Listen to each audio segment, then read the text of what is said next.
Here's a question. Is screen time threatening your child's brain development? A panel of expert witnesses sounding the alarm during a Senate hearing yesterday. You try to take the iPad away, and the kids resemble withdrawal symptoms. Do you see that, Ms. Shurkin?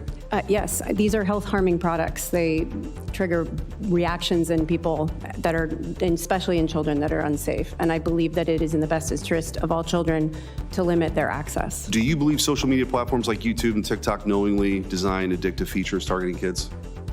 I do. That's their business model. The more time people spend on it, the more money they make.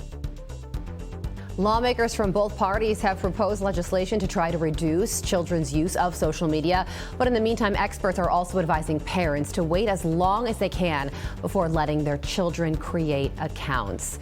And on that topic of screen time, nearly 5 million teenage social media accounts have been deactivated or removed from platforms 1 month after Australia's ban on social media for teens took effect. Yeah, this landmark law down under bars any teen under 16 from having an account on any social media platform, but teens, as you might imagine, having mixed reactions to this change. Here with a closer look is family therapist and author of Raising Healthy Teenagers, Tom Kersing. And Tom, before we get to the reactions from the teens, psychologically speaking, is it possible to see results, positive or the withdrawal that you heard those lawmakers talking about? Is it possible to see these results 1 month in?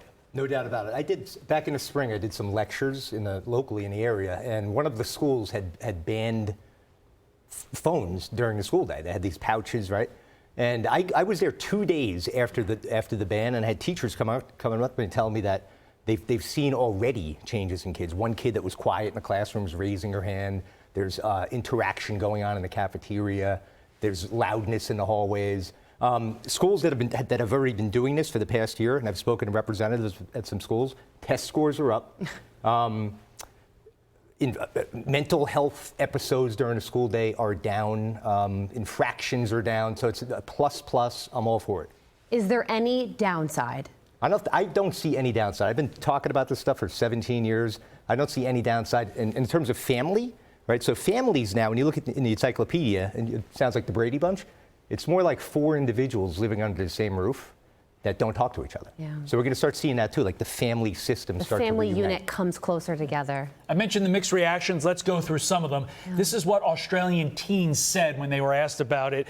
Jack told the Times, "I was quite frankly annoyed when I opened my phone, went on Instagram to check what's happening, and it just said, I'm logged out. I'm old enough to know what's happening in the world, but the government is treating us like children." Reminder, he is 15 years old. 14-year-old Rave tells the New York Times it's undoubtedly done nothing, from my view. And a 14-year-old named Amy tells the BBC, "I often used to call my friends on Snapchat after school, but because I'm no longer able to, I went for a run." Taking that all in, what are your professional therapist takeaways when you hear those statements? I want more kids running.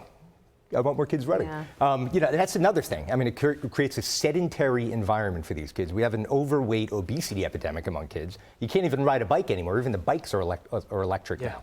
So this is going to get kids outdoors. It's going to get kids together. It's going to create interaction. It's going to stimulate brain development. And being outside is what does that. So socially, educationally, family, win-win-win. The major opposition from adults to this is that this is simply government overreach. What would you say to somebody who feels that way? I agree. I'm not a big fan of government overreach, right? But we're talking about our children. We're talking about an entire generation. We're talking about a mental health epidemic, a social epidemic, a family epidemic, an obesity epidemic. Something has to be done.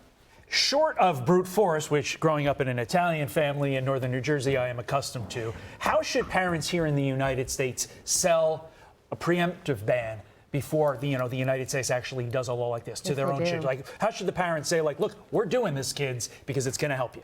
Yeah, well, I think the rest of the world is looking. And, the United States may be on board with this depending on what happens in Australia. And I'm going to predict it's going to be nothing but positive, good things. So have a conversation with your kids. Just say, look, this is going down. It's going to happen at some point. Get used to it. Number one thing I tell parents when I'm lecturing, phone can't be in the bedroom at night with the kids. Yeah. Bottom line, sleep deprivation problem. That's number one. Get that thing out of the bedroom. Now we get it out of the schools. we get the social media out of their lives, and we get our kids out of the cyber world and back into the real world. You think your kid's in bed by 10 p.m.? They're really in bed by 2 a.m. if they have their cell phones in their rooms. That is a hard pass for me. That's great advice. Tom, thank you so much for joining us. Thank you. We Always a appreciate it, pleasure. as always. Good advice all around. And apologies to my dad for making him out like he's Tony Soprano. I know. I was like, he is your not. He's a very parents are peaceable so, man. so but, sweet. You know, sometimes there's a little brute force, a little parenting involved. I'm Steve Ducey. I'm Brian Kilmeade. And I'm Ainsley Earhart. And click here to subscribe to the Fox News YouTube page to catch our hottest interviews and most compelling analysis.